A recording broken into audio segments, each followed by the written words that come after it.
To start up, let's look at this particular meme which shows that Bosnians say that they want to swim, in which Croatia says no. This gives a question. Can Bosnians really swim? Obviously yes, since Bosnians are human beings and human beings can learn how to swim. Not everyone can swim, even me, and you must learn it for yourself. But of course, some Bosnians are really good at swimming. Just look at this dude, like he's madman.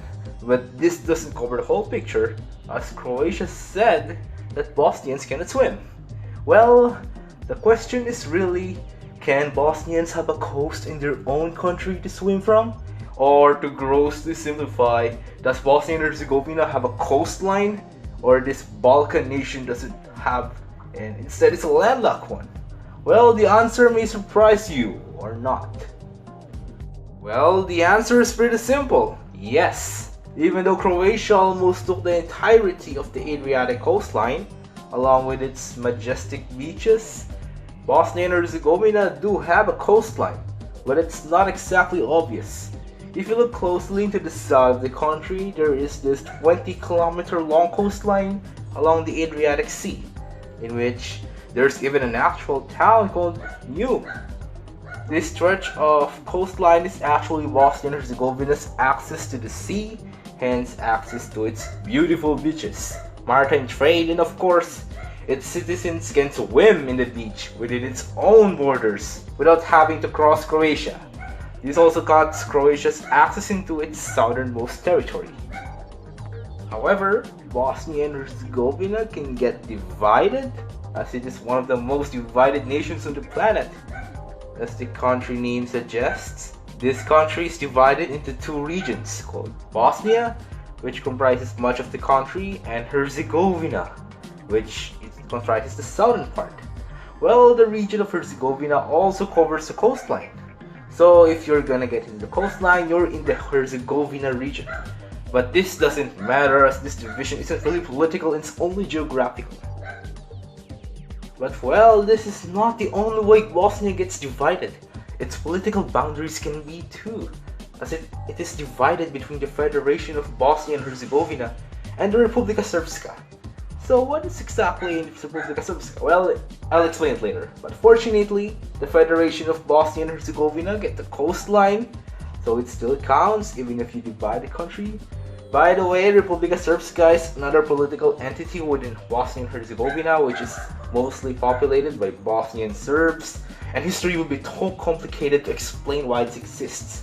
But to grossly simplify, the Bosnian War happened during the Yugoslav Wars, in which Croats, Serbs, and Bosnians fought each other, and they kind of settled with the current arrangement to end the fighting. But there is still another question to ask. How did Bosnia and Herzegovina get this bit of coastline in which Croatia could have easily turned it landlocked? Well, it goes back in history. More than 1,000 years ago, Slavs migrated towards the Balkan Peninsula. The Western Roman Empire and eventually the Frankish Kingdom influenced what would become Croatia with Catholicism. Croats settled the western regions of the Balkans, including the long Adriatic coast, until it reaches the area of today's Montenegro. The Byzantine Empire then influenced parts of what is now Serbia and Bulgaria. The lands of Bosnia and Herzegovina were kind of in the middle ground, and the borders were blurry at that time.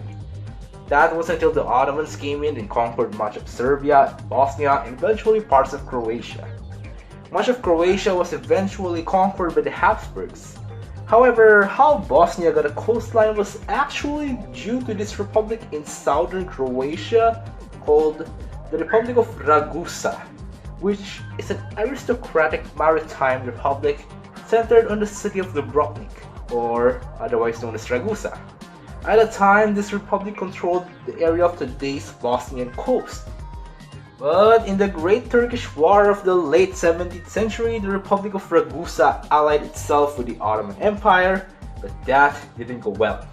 The 1699 Treaty of Karlowitz gave a lot of Ottoman lands in the Balkans to the victors, the Habsburgs and Venice, which is another republic that is centered in Venice, Italy.